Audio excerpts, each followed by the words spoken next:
Boa noite, meus irmãos. Boa noite. Boa noite, minhas irmãs. Que a graça e a paz do nosso Senhor Jesus Cristo seja abundante na vida de vocês. E também aos nossos irmãos queridos que estão em suas casas, em seus lares. Enquanto meu computador vai ligando aqui,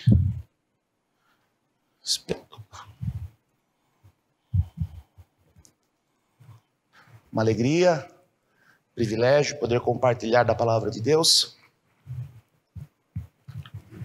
Os presbíteros em menor densidade, né? Os presbíteros docentes, os pastores, têm essa função de maneira mais intensa. Mas nós, presbíteros regentes, também temos essa responsabilidade de pregarmos a palavra de Deus com menos densidade, mas também a nossa responsabilidade. Antes de começar a minha fala aqui da mensagem, ouvindo os cânticos dos irmãos, me lembrava, presbítero Azor, presbítero Fábio, dos meus tempos de mocidade, né? Como era bom nós, como jovens, servirmos ao Senhor, dedicarmos a nossa vida ao Evangelho. E esse era o desejo nosso, da minha geração. Eu tenho 52 anos, né? Eu sou de uma geração na igreja presbiteriana que queria de mudança, né? Eu sou da geração da mudança. Era uma igreja extremamente tradicional, uma igreja mais fechada. E a minha mocidade foi aquela que forçou um pouquinho as coisas, né, Lu? Eu lembro de eu pegando o meu carro e ir para São Paulo, meus irmãos, sem o conselho deixar. Colocar uma bateria e levar para a igreja. Irmãos, a casa caiu, queriam me disciplinar. Mas era um tempo assim nosso. Então, por que eu estou falando tudo isso, né? Porque nós temos o Caio aqui, que trabalha com os moços. O Caio é meu padawan. Manjam padawan? Quem conhece Guerra nas Estrelas sabe, né? O Caio, nós temos caminhado com ele, mentoreado ele, tem sido bênção esse processo agora como aspirante ao Sagrado Ministério. E ele falava das dificuldades do trabalho com os moços, né? Quero aproveitar esse momento de fala meu para estimular os pais a estimularem os seus filhos a participarem dos trabalhos dos adolescentes, dos jovens. Deixo meu testemunho aqui, meus irmãos. Fui adolescente na igreja, servi o Senhor com alegria, fui jovem, fiz faculdade, casei, tive filhos, montei negócios, tenho o meu negócio. E posso falar uma coisa para vocês, não me faltou nada. Dediquei a minha vida, a minha mocidade ao Senhor, e o Senhor cuidou de mim, nada nos faltou. Luciano está aqui para dar o testemunho. Aliás, lá em casa falam que eu sou coroinha do pastor. Isso não é verdade. Não é verdade. Mas eu quero dar meu testemunho aqui, como para vocês, os pais de jovens. Faculdade é importante, vida profissional é importante, mas mais importante do que tudo é nós entregarmos a nossa vida a Jesus. Meu testemunho é: nada tem me faltado. Nada tem me faltado. Não faltou possibilidade de me formar, não faltou possibilidade de fazer pós-graduação, não faltou oportunidade de fazer especialização, mas nunca faltou o desejo e o tempo dedicado ao Senhor. O Senhor concede para nós bênção quando a gente vive assim. Então, espero que os pais tenham o sentimento de estimular os seus filhos a servirem a Deus. Eu falei domingo passado isso na minha mensagem. Isso é a coisa mais importante que nós podemos deixar para os nossos filhos. Que eles amem ao Senhor. Que a vida deles seja dedicada ao Senhor. Porque as demais coisas, na medida das nossas necessidades, o Senhor suprirá. É o meu testemunho, meus irmãos. Os irmãos podem pensar assim, mas o presbítero hoje é empresário, né? Bem de vida. Isso é verdade. Mas não sempre foi assim. E mesmo no tempo da escassez, o Senhor foi rico na minha vida. Nada me faltou. Esse é o meu testemunho. Era líder de mocidade, fui presbítero moço dos jovens e servi a minha vida toda. Já estou com 52 anos, então não parece, mas tanto tempo já se passou. E eu digo para vocês, é uma bênção. É uma bênção dedicar a vida ao Senhor. E a minha palavra tem como propósito estimular vocês. Nós estamos ficando velhos, temos que deixar o nosso legado, uma igreja para as próximas gerações. Todas as manhãs eu oro por nós, por nossa comunidade, pelo pastor, pelos oficiais, oro para que vocês tenham a liberdade de pregar o evangelho, e oro também, meus irmãos, para que nossa igreja envie missionários, forme pastores, presbíteros, diáconos. Essa é a minha oração todos os dias de manhã. O desejo de nós sermos uma igreja missionária, uma igreja que envia pastores. Caio está aí no processo, uma alegria para nós, um irmão que deseja entregar a sua vida, a totalidade da sua vida na obra. Nós temos que orar por ele, orar para que o Senhor o abençoe, o Senhor o capacite. É muito difícil, irmãos, é muito difícil. Então, essa é a palavra que eu gostaria de deixar para os irmãos, para que vocês abençoem o Caio, mandando a moçada lá, os jovens, os adolescentes, orem por ele. E que orem também, meus irmãos, para que a gente tenha sentimento no nosso coração, nós que estamos mais velhos. Deixarmos uma igreja viva, uma igreja que anuncia o evangelho, uma igreja que faz missão, e que nós possamos olhar para trás com alegria, sabendo que a boa mão do Senhor foi conosco. Desculpem pela minha demorada fala. Vamos lá? Continuando a nossa série de mensagens. Reorientando os desejos do coração, 180 graus. Temos conversado sobre isso. No primeiro domingo nós falamos, segundo domingo, né? No primeiro domingo que eu falei, que nós somos aquilo que nós amamos. Você é aquilo que você ama. Isso é muito importante. Discernimos isso. Que o que nos move não é o entendimento, não é a intelectualidade, mas o que nos move são os nossos desejos. A pergunta que fazemos não é o que sabemos ou o que cremos. A pergunta que fazemos é o que desejamos, o que queremos. O que desejamos e o que queremos. Vimos isso na primeira mensagem. Lembrando daquilo que falamos de James K. Smith, nossas vontades, anseios e desejos estão no cerne de nossa identidade, é o que nos define. A fonte de onde fluem nossas ações e comportamentos. Nosso querer reverbera o que há em nosso coração, o epicentro da pessoa humana. Conversamos sobre isso e eu disse para vocês no domingo passado que isso era muito importante de nós guardarmos o nosso coração. Guardarmos o nosso coração para que nós possamos reorientar os nossos desejos. Exemplo, né? Os nossos jovens vão para a faculdade, vão se formarem para serem médicos, advogados, engenheiros, arquitetos, ou aqueles que não têm essa aspiração de uma vida nessa profissão, mas em outras profissões. E nós pensamos que o fim disso é ter uma vida próspera, o fim disso é termos dinheiro, o fim disso é termos sucesso. Isso nos move. Quando que o nosso desejo deveria ser o qual? Glorificar a Deus. Glorificar a Deus. Eu quero ser um advogado para glorificar o Senhor, eu quero ser um médico para glorificar o Senhor, eu quero ser um empreendedor para glorificar o Senhor, eu quero que a totalidade da minha vida tenha essa direção e esse sentido. Então foi isso que nós conversamos. Isso é muito importante. O que nos move é o que nós amamos, aquilo que nós amamos. Domingo passado, citando Calvino, nosso coração é uma fábrica de ídolos. Discernimos que o que nos move são os nossos desejos. E conversamos domingo passado que no nosso coração nós fabricamos ídolos.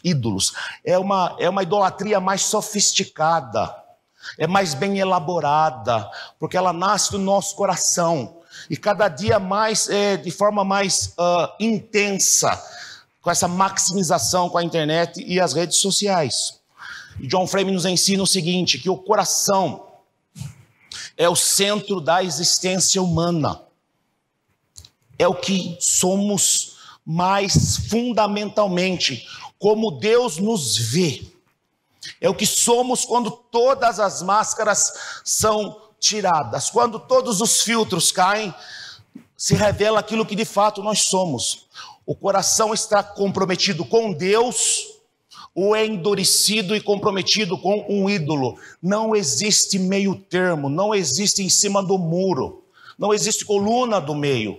Ou o nosso coração está na direção de Deus e vive para a sua glória, ou o nosso coração está adorando falsos ídolos gerados no nosso coração. Esse compromisso, meus irmãos, do coração governa a direção fundamental da vida humana. São esses compromissos, esses desejos, esses afetos, isso que tem valor dentro do nosso coração, é que nos governa. Nós vivemos por causa disso. Nós vivemos. Isso foi semana passada. Hoje, nós entendemos que os nossos desejos nos direcionam, entendemos que o nosso coração é esta fábrica de ídolos e vamos compreender um pouco como o nosso coração, a nossa mente, as nossas ações podem ser transformadas pela ação do Espírito Santo. O texto que eu quero ler com vocês está em Efésios, capítulo 4, de 17 a 32. Lerei na Nova Versão Internacional. Efésios 4, de 17 a 32. Assim nos diz o texto sagrado. Assim eu lhes digo, e no Senhor insisto, que não vivam mais como os gentios, isto é, aqueles que não fazem parte da aliança, aqueles que não fazem parte do povo de Deus, aqueles que vivem a sua própria sorte, aqueles que vivem segundo o príncipe deste século, que vivem na futilidade de seus pensamentos. Eles estão obscurecidos no entendimento e separados da vida de Deus por causa da ignorância em que estão, devido ao endurecimento dos seus corações. Os gentios vivem assim por causa do endurecimento dos seus corações. Tendo perdido toda a sensibilidade, eles se entregaram à depravação, cometendo com avidez toda espécie de impureza. Todavia, não foi assim que vocês aprenderam de Cristo. Todavia, não foi assim que vocês aprenderam de Cristo. De fato, vocês ouviram falar dele e nele foram ensinados de acordo com a verdade que está em Jesus. Versículo 22. Quanto à antiga maneira de viver, vocês foram ensinados a despir-se do velho homem, que se corrompe por desejos enganosos. O que corrompe o velho homem são os seus desejos, porque é isso que orienta a sua vida. Não é o entendimento errado, são afetos desorientados, a serem renovados no modo de pensar e a revestir-se do novo homem, criado para ser semelhante a Deus em justiça e em santidade provenientes da verdade. Portanto, cada um de vocês deve abandonar a mentira e falar a verdade ao seu próximo, pois todos somos membros de um mesmo corpo. O homem sem Deus é egoísta. O homem sem Deus vive uma vida ensimesmada, mas nós, como povo da aliança, através do batismo, o eu solitário e egoísta através do batismo, o nós solidário e comunitário, pois somos todos membros de um mesmo corpo. Quando vocês ficarem irados, não pequem. Vou até parar para respirar aqui.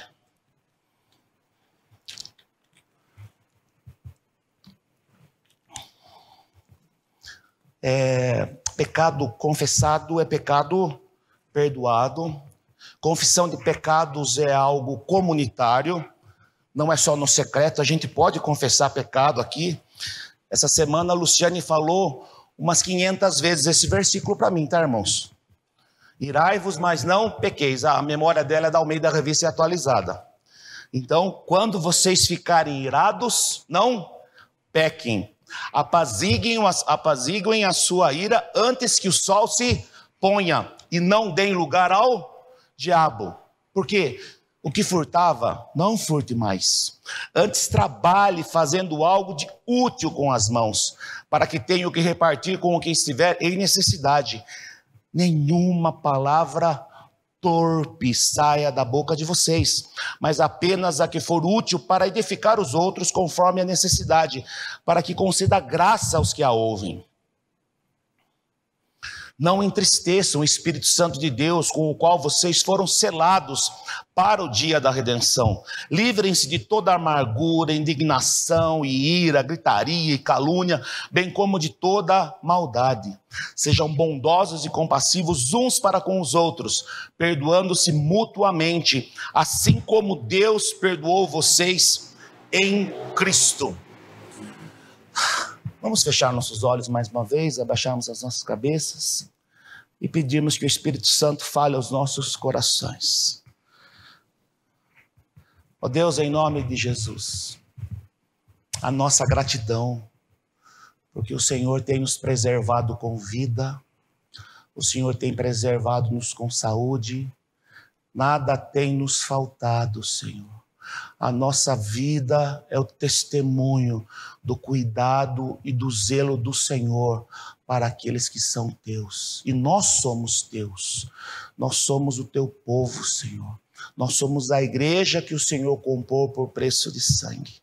Por isso, nesta hora, Senhor, eu peço a Ti, em nome de Jesus, que o Senhor venha a dar-nos a capacidade de compreender Tua palavra. E muito mais do que isso, que o nosso coração seja orientado por ela, para que nós possamos amanhã, na segunda, terça, quarta, quinta, sexta, sábado, possamos viver isso para a glória do Teu nome, ó Deus. Nós queremos que a nossa vida seja autêntica, que o nosso testemunho seja real, que haja sinceridade na nossa forma de nos expressarmos como filhos e filhas do Senhor.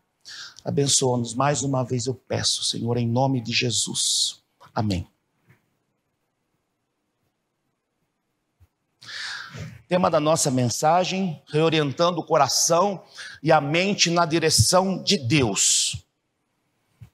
Reorientando o coração e a mente na direção de Deus. A pergunta que faço é: como podemos reorientar nossos corações e nossas mentes na direção de Deus? Como nós podemos fazer isso? O apóstolo Paulo, nessa passagem que lemos, vai apresentar as etapas necessárias para que possamos reorientar as nossas vidas na direção de Deus. O propósito do apóstolo Paulo é que os crentes em Éfeso, meus irmãos, assim como nós hoje, vivamos uma vida de pureza e santidade. Pureza e santidade. Para isso, precisamos nos atentar para como isso é possível. O apóstolo Paulo vai demonstrar a falácia, isso é a falsa ideia de que a felicidade da humanidade pode ser alcançada por meios que operam de fora para dentro.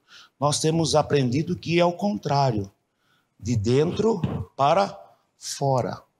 Mas o que acontece na nossa cultura é isso, que os meios externos vão influenciar a nossa vida de tal forma que nos transforme de maneira interna. Nós teremos contentamento, teremos paz, teremos felicidade, teremos sentido e significado para a nossa vida baseado em coisas externas. Não é isso? Porque o que é felicidade? Felicidade é quando eu ouvi isso. Sebastião, você vai ser feliz quando você terminar o colégio.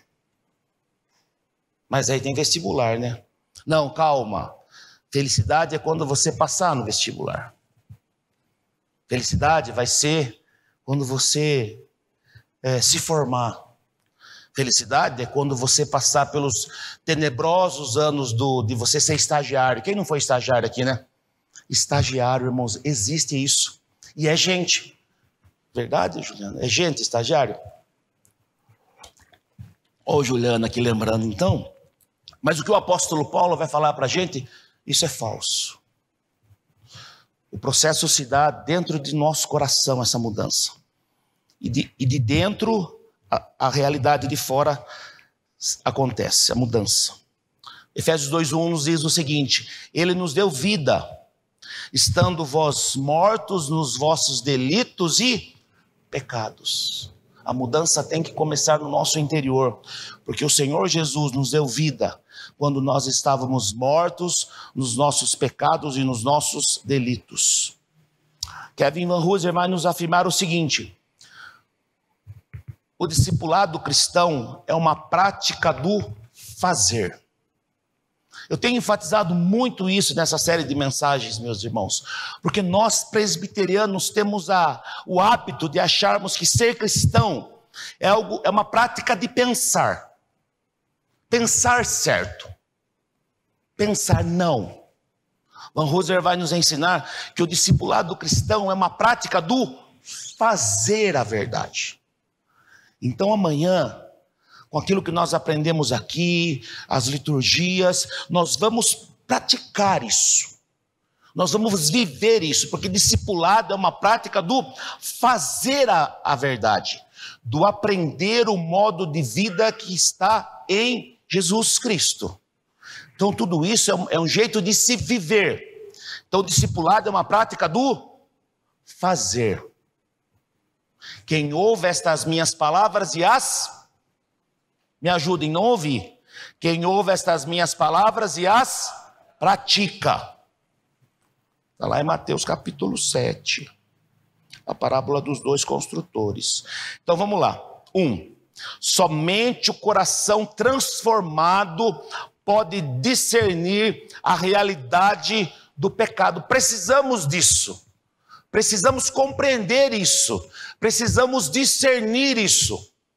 Precisamos discernir que muitas práticas, muitas realidades que são apresentadas para nós como boas, elas não são. Elas são pecado.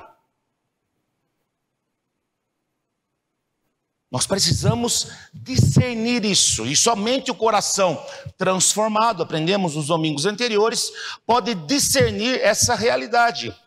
E olha que Efésios 1,18 nos ensina: iluminados os olhos do vosso coração, para saberdes qual é a esperança do seu chamamento, qual a riqueza da glória da sua herança nos santos. Então, o coração transformado, isto é, o coração com os olhos iluminados do nosso coração. E olha o que diz aqui: o Espírito Santo, meus irmãos, através da obra da regeneração, que é a criação de um novo coração ou de uma nova vida interior, dá ao homem a capacidade de compreender a sua nova condição. Então, essa iluminação dos olhos do nosso coração é a gloriosa doutrina da regeneração. E que é isso? É a criação de um novo coração, de uma nova vida interior, que dá ao homem a capacidade de compreender a sua nova condição. Irmãos, é isso que acontece quando o Espírito Santo nos alcança. É isso que acontece quando o Senhor nos chama para sermos dele. É isso que acontece quando a gente percebe a realidade do pecado e a realidade do Senhor. Deve brotar no nosso coração, meus irmãos, na nossa vida, um senso de inadequação. Inadequação. Conversávamos um pouquinho antes do culto, presbítero de terno, gravata. Vocês viram a elegância do Fábio, gente? Que coisa. Aro, parabéns, que menino bonito. Dona Leni e o seu Aro deram. Então, olha aqui, mas a gente não está muito habituado com isso, é um pouco inadequado, né? A gente fica meio travadinho até. Quando a gente se converte, quando o Senhor nos alcança, nós precisamos ter um sentimento de inadequação. Por quê? Porque as coisas que faziam sentido para a gente devem não fazer mais sentido. Aquilo que produzia alegria começa a produzir tristeza. Aquilo que produzia desejo começa a produzir repulsa. Porque uma nova realidade se apresenta a nós em Cristo Jesus. Nós precisamos dessa experiência. E nós vamos caminhando na nossa vida e vamos percebendo que faltam muitas coisas. Faltam muitas coisas porque nós não somos para esse lugar. A plenitude da vida em Cristo se dá na eternidade. Por isso nós buscamos sinais da eternidade. E às vezes nós não encontramos. Por quê? Porque não fomos feitos para esse lugar. É isso que o apóstolo Paulo está nos dizendo. iluminados os olhos do vosso coração, para saberdes qual é a esperança do seu chamamento. Então, começa aí essa capacidade que nós temos de perceber isso. E ele vai nos dizer o seguinte: antes eu lhes digo, e no Senhor insisto, que não vivam mais como os gentios, que vivem na futilidade dos seus pensamentos. E aqui olha o que o apóstolo diz: insisto. É muito importante o que Paulo tem a dizer, por isso ele insiste. E a palavra aqui, na Almeida Revista aí atualizada, fala testifica, e a palavra no grego aqui tem esse sentido mesmo de testemunhar, porque são questões cruciais para a vida dos discípulos de Cristo. Então, assim eu lhes digo no Senhor, insisto, Paulo nos diz. Por quê? Que não vivam mais como os gentios que vivem na futilidade dos seus pensamentos. Então ele fala, ele insiste nisso para quê? Porque agora existe uma nova realidade. Aquilo que nós fazíamos antes de Cristo não faz mais sentido. Uma nova vida, novos valores, uma nova ética é instalada em nosso coração. Uma nova percepção. E não viver como gentios, e aqui isso é muito importante, é deixar a antiga forma de viver. O apóstolo está dizendo isso. Vocês têm que deixar a antiga forma de viver. O sapato já não calça mais. A calça já não serve mais. A blusinha não serve mais. Imaginem aí. Imagine um extremo aí, tentem usar a imaginação, daí vem a conversão, a pessoa olha para o guarda-roupa dela e pensa assim, vou na igreja, na IP Sorocaba, e olha para o guarda-roupa e fala assim, não dá, vou ter que ir na loja, comprar uma roupa nova, porque essa indumentária, essa roupa, não dá mais. Não dá mais. Então nós temos que deixar a forma antiga de viver. Sabe aqueles hábitos antigos? Paulo fala assim, não faz mais sentido para vocês isso. Essas práticas, elas não são compatíveis mais com a realidade da nova vida em Cristo. Então, deixar a antiga forma de viver. O apóstolo Paulo está sendo enfático ao afirmar que os cristãos não podem viver mais como os gentios. Não podem. É um outro jeito.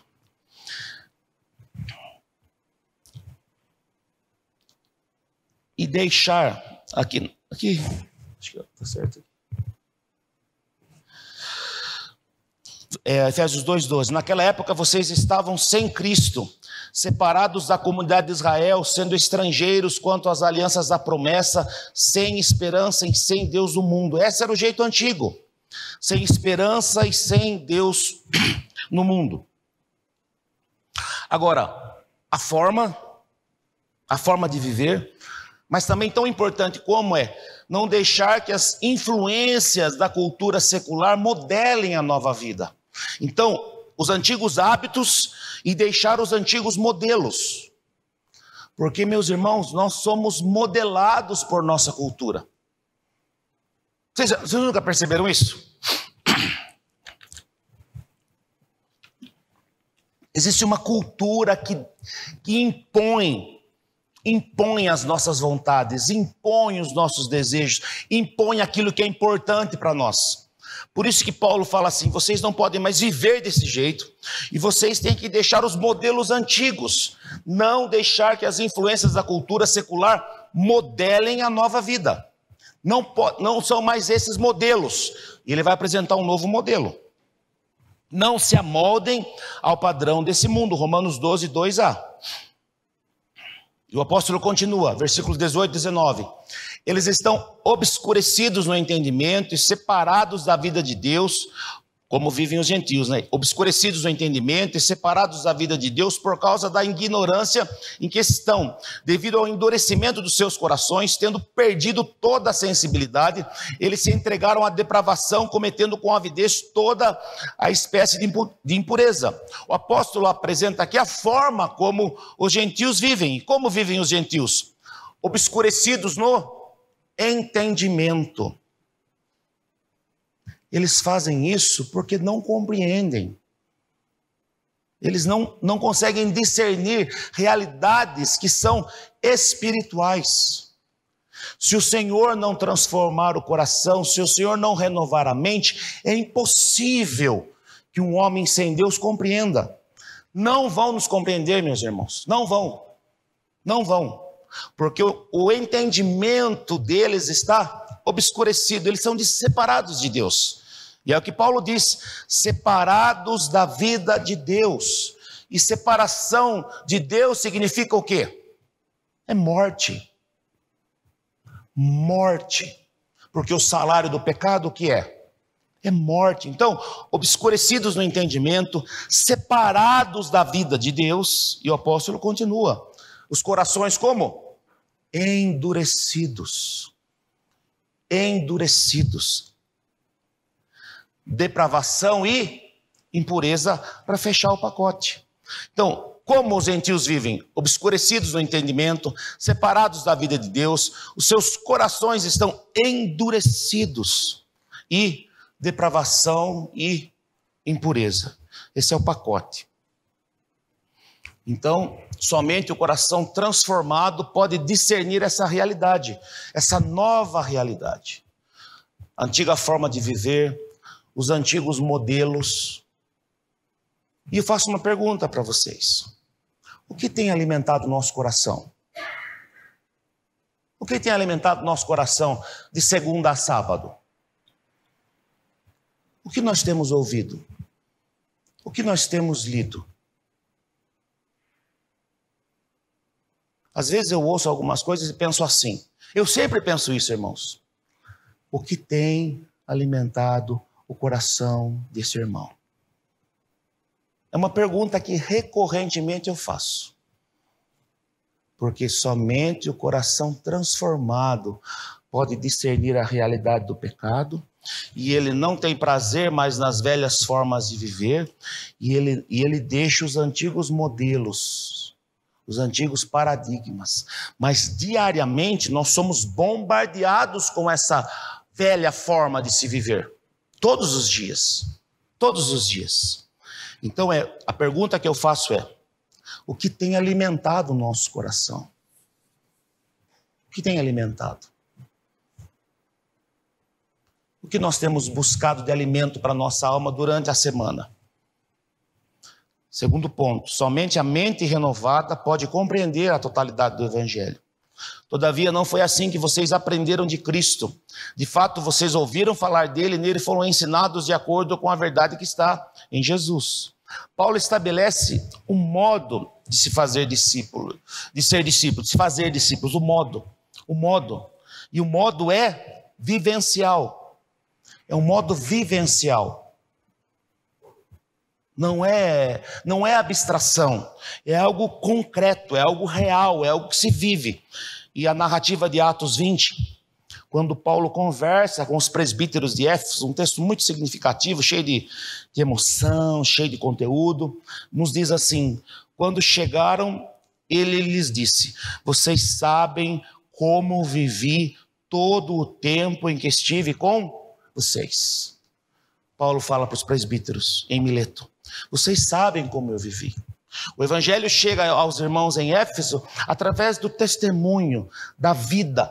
Paulo e os seus ensinam àqueles irmãos o jeito que um discípulo de Cristo deve viver.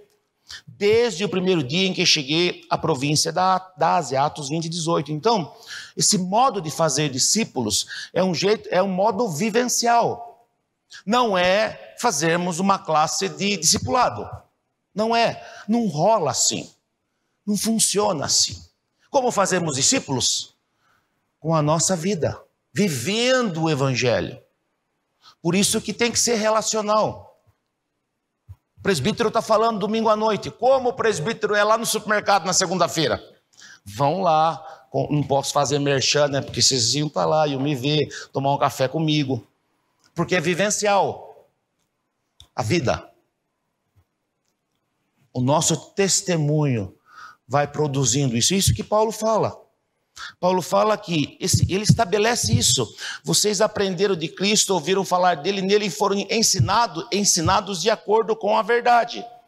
É vivencial porque, olha, os efésios tinham conhecido o evangelho através do testemunho de Paulo. Eles entenderam que havia um novo jeito de se viver. Paulo mostra para ele. Olhe, dá para viver sim. Dá para viver sim. Um modo de vida alinhado com os anseios do coração regenerado. Existe um jeito. Existe um jeito de se viver. Existe um jeito de se viver diferente de como se vivia antes. E Paulo fala isso. Paulo mostra para eles o jeito.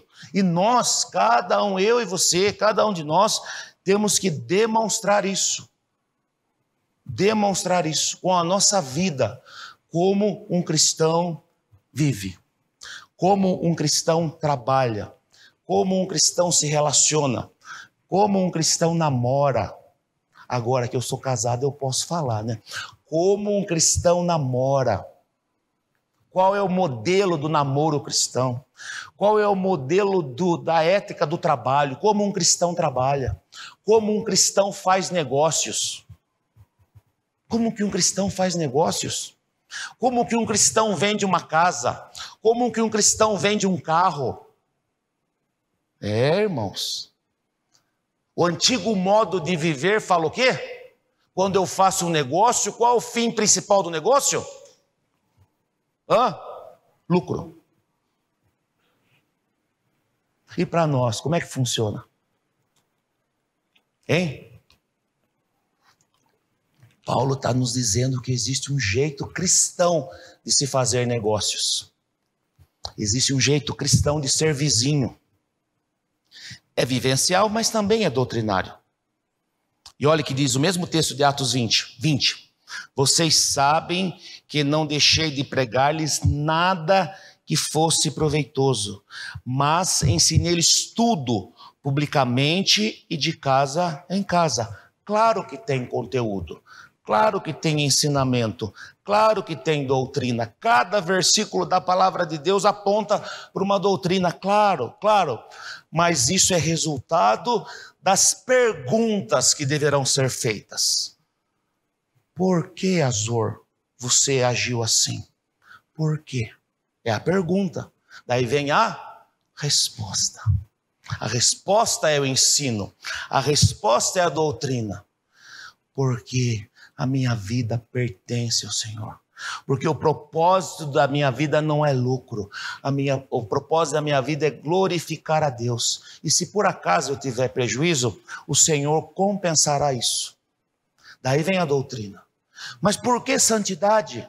Mas por que castidade? Mas por que fidelidade? Mas por que essa ética? Por quê? Por quê? Quando vierem as perguntas, a doutrina entra. O ensinamento entra, os desígnios de Deus, os propósitos de Deus entram. E quando faltar conteúdo, vem para a igreja, acha os presbíteros e o pastor e está tudo resolvido. Mas então Paulo estabelece o modo de se fazer. É vivencial e é doutrinário. E olha que coisa linda, meus irmãos. Paulo diz, Atos 20 e 27, pois não deixei de proclamar-lhes toda a vontade de Deus. O que Paulo ensinou para os irmãos em Éfeso? Toda a vontade. Numa outra tradução, todo o conselho de Deus. A totalidade da verdade do evangelho foi vivida, praticada e ensinada pelo apóstolo Paulo. E essa é a nossa responsabilidade, vivermos a totalidade e compartilharmos a totalidade do evangelho de Cristo. Isso só pode ser possível quando a nossa mente renovada pelo Espírito Santo, que compreende o Evangelho, e estabelece esse modo. Vocês sabem disso. É desse jeito que a gente faz discípulos.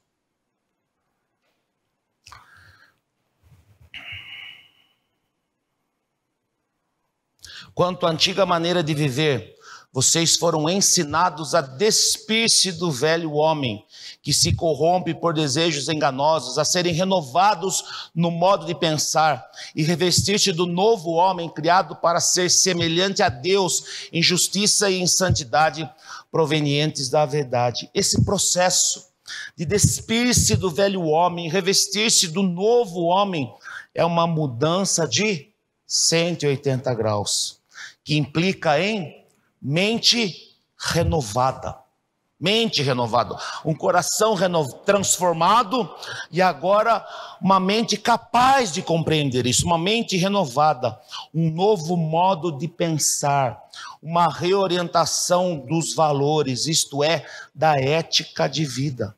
Então, um novo modo de pensar. Olha como é difícil, meus irmãos, tem que desaprender hábitos, tem que ter um desaprendizado de conteúdos para que um novo modo de pensar se estabeleça. Um novo modo de pensar. Um novo modo de pensar. Uma reorientação dos valores. Nos valores. Pergunta. Mas se tiver muito parecido, o que acontece?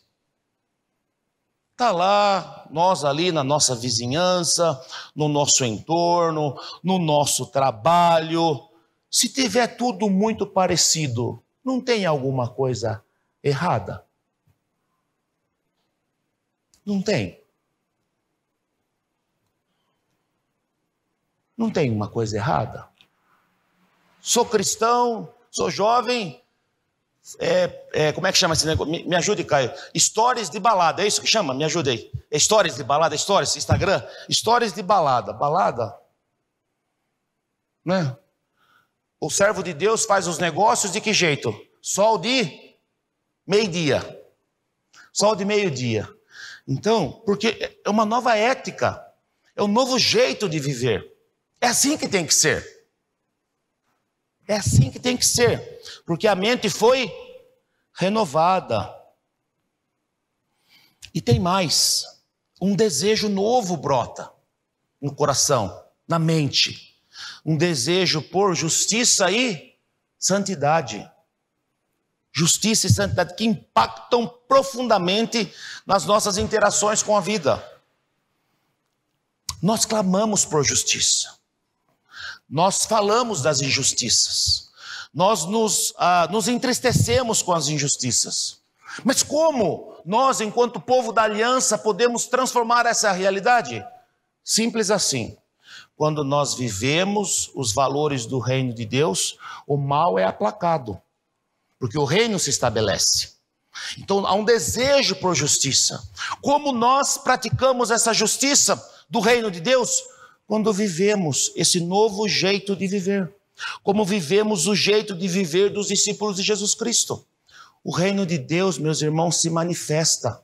Como nós oramos na nossa oração do Pai Nosso, venha o teu reino. E como o reino vem? Quando nós, enquanto filhos e filhas de Deus, vivemos uma vida que glorifique ao Senhor. N.T. Wright, comentando esse tema, ele nos ensina o seguinte, que o mal que está no mundo, ele é aplacado, a sua ação é minimizada quando os filhos de Deus vivem o evangelho de maneira integral. O mal é aplacado, porque a justiça do reino de Deus é vivenciada. Os valores do reino se tornam visíveis através do nosso testemunho, porque nós temos um desejo por justiça e um desejo por santidade. Lembra que eu falei no começo da minha fala? Que o apóstolo Paulo estava interessado que os irmãos de Éfeso, e está interessado que nós anelamos por pureza e por santidade. Então é um desejo por santidade. Uma vida que manifeste agora os valores do reino de Deus de maneira prática. Então, essa mudança de 180 graus. Somente os cristãos podem viver os valores do reino de Deus. Portanto, cada um de vocês deve abandonar a mentira, versículo 25, e falar a verdade ao seu próximo, pois todos somos membros de um mesmo corpo. Abandonar a mentira.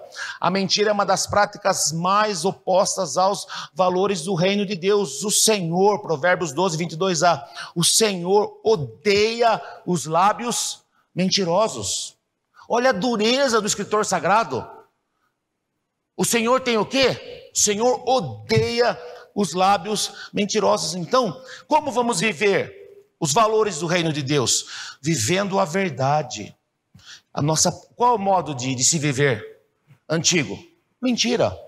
Aliás, as redes sociais elevaram isso à enésima potência, né? Ali nada é verdadeiro. Nada é verdadeiro, não tem nada verdadeiro ali. De vez em quando tiram foto aqui na igreja, cadê a Jéssica? Não põe nem um filtrinho na gente, presbítero. Verdade, irmão, eu olhei assim numa foto e falei, pô, um filtro para a gente ficar mais, né, dar uma diminuída na silhueta, nada. Aqui o pessoal está alinhado mesmo. Mas o que é isso? A mentira é uma das práticas mais opostas aos valores do reino. O Senhor odeia isso. E falar a verdade ao seu próximo. Uma das marcas distintivas da vida dos cristãos é a verdade. É difícil falar a verdade. Claro que é. A verdade dói, e dói mesmo. Confronte um irmão em pecado. Fale para ele que ele está em pecado. Fale para ele que ele está distante do Senhor. E veja a resposta dele para você. Veja a resposta. Veja a resposta. Então, uma das marcas distintivas na vida dos cristãos é a verdade. Zacarias 8,16. Eis o que devem fazer. E o que nós devemos fazer?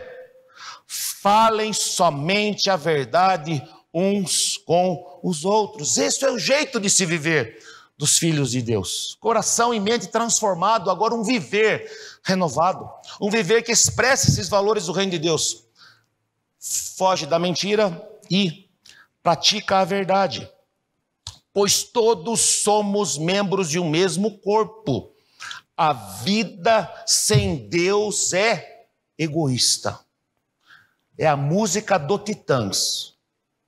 Sou da década de 80, ouvi Titãs. É cada um por si e Deus contra todos. É cada um por si. Essa é a vida sem Deus, egoísta e solitária. Mas o evangelho faz o quê? O que o evangelho faz? Gera comunidade. Comunidade. As igrejas locais são postos avançados do reino de Deus. Por isso que o Senhor nos colocou aqui neste lugar. Para que o reino de Deus se tornasse visível. Somos postos avançados do reino de Deus. E cada um de nós, na segunda, terça, quarta, quinta, nós somos o quê? Como membros dessa comunidade? Olha a responsabilidade nossa, meus irmãos. Nós somos o quê? Postos avançados do reino de Deus. A eternidade tocando no aqui e agora, através do nosso testemunho. A eternidade tocando através do nosso testemunho.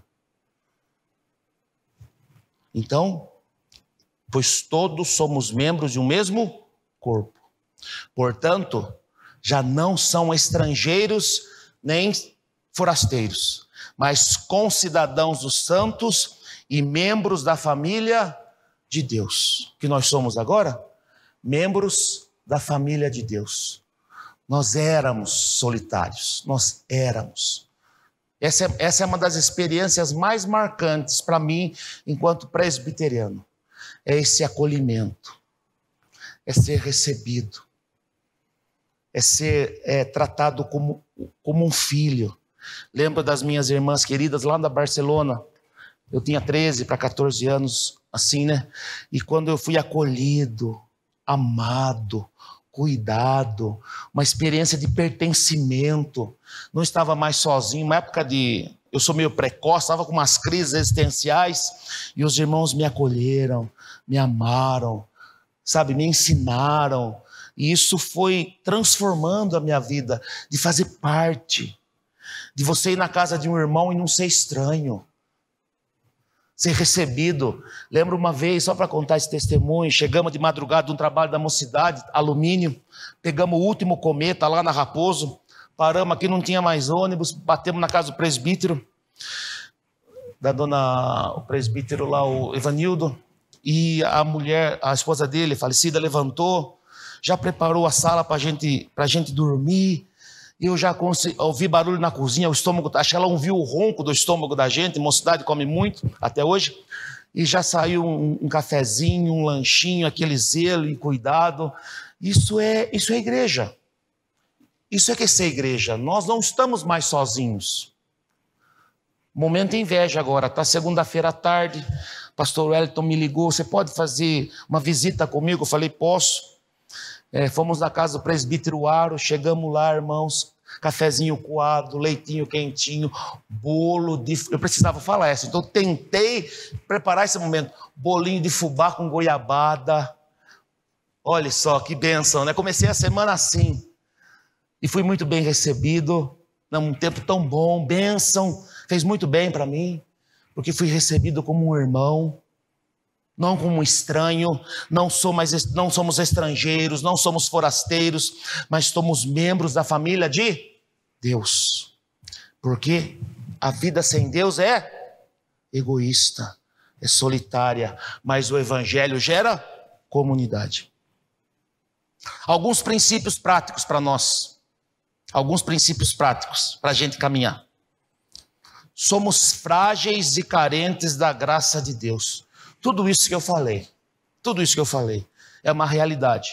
Coração transformado, mente reformada, capacidade de ter uma vida plena no Senhor, mas isso não muda o fato de que nós somos frágeis, nós somos carentes, nós precisamos uns dos outros. Quando vocês ficarem irados, quando o pecado que tenazmente nos assedia chegar firme na gente, a gente tem que recorrer à graça e à misericórdia de Deus. Não pequem, apaziguem a sua ira antes que o sol se ponha e não deem lugar ao diabo. Isso só é possível por graça e por misericórdia de Deus. Isso só é possível quando a gente pega e compartilha a nossa fragilidade com o nosso irmão, quando a gente pede para o nosso irmão orar pela gente. Nós não estamos sozinhos. Nós não estamos sozinhos. Remédio para adultério de irmão você compartilha com o seu irmão. Irmão, tem uma mulher lá no meu pé no serviço. Vamos orar, irmão. Vamos orar. Daí você sabe que tem alguém comprometido com você. Você não está sozinho. Você não está sozinho. Então, somos frágeis, somos carentes da graça de Deus. Todos nós. Todos nós. E a idade vai chegando e a gente vai percebendo cada dia mais como somos frágeis, e isso gera em nosso coração compreensão. Compreensão. Compreender os nossos irmãos naquilo que eles são frágeis, porque nós temos as nossas fragilidades também. Não pense você que só você tem, ou só o irmão tem. Todos nós temos as nossas fragilidades. Nossas atitudes devem evidenciar a nossa fé em Deus. Falei isso já. Nossas atitudes devem evidenciar. E tem, meus irmãos. Antes era assim e agora não é mais assim. Antes fazíamos isso, hoje não fazemos mais isso. O que furtava, não furte mais. Antes trabalhe fazendo algo de útil com as mãos, para que tenha que repartir com quem estiver em necessidade. Nenhuma palavra torpe, isso é uma palavra que não tem valor, uma palavra carregada de coisas ruins, né? de aquilo que não é adequado, sai da boca de vocês, mas apenas a que for útil para edificar os outros, conforme a necessidade, para que conceda graça aos que ouvem. Então, as atitudes devem evidenciar a nossa fé. Aquilo que nós fazemos, meus irmãos, tem que manifestar aquilo que nós cremos. Nosso pecado entristece o Espírito Santo. entristece, nos entristece e entristece o Espírito Santo. Não entristeça o Espírito Santo de Deus, com o qual vocês foram selados para o dia da redenção. Livrem-se de toda a amargura, indignação e ira, gritaria, calúnia, bem como de toda a maldade, porque o nosso pecado, ele entristece o nosso Deus. Nos entristece e entristece o nosso Deus. Por quê? Por que o nosso pecado entristece o Espírito Santo? Porque o pecado gera sofrimento. Nós somos filhos e filhas amadas pelo Senhor.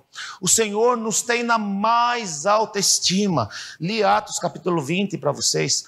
Às vezes, meus irmãos, nós como líderes ficamos um pouco sem paciência. Mas todas as vezes que eu estou assim, o Espírito Santo me leva a Atos capítulo 20 e o Senhor me fala assim, esses irmãos que você está aborrecido, Sebastião, eu morri por eles.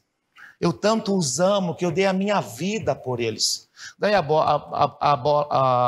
bola murcha, a ira passa e a gente compreende que todos somos carentes e necessitados de Deus. Mas por quê? Porque o nosso pecado entristece o Senhor. Porque o Senhor sabe das consequências nefastas do pecado. O Senhor sabe que o pecado vai gerar sofrimento. O Senhor sabe que o pecado vai gerar dor. O Senhor sabe que o pecado vai gerar separação. E Ele se entristece por isso, porque Ele nos ama. O Senhor nos ama.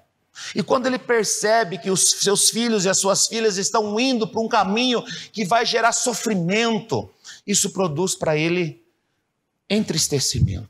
É por isso que o Espírito Santo se entristece. Porque Ele sabe das consequências. Ele sabe que nós vamos sofrer.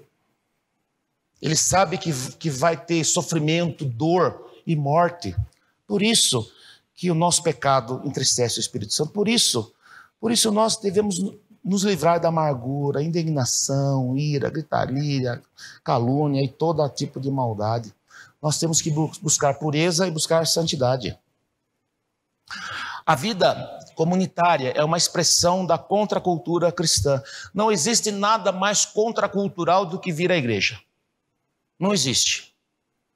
Contracultural, oposto, que se opõe a. Sejam bondosos e compassivos uns para com os outros. Agora aqui para nós, irmãos, entre nós.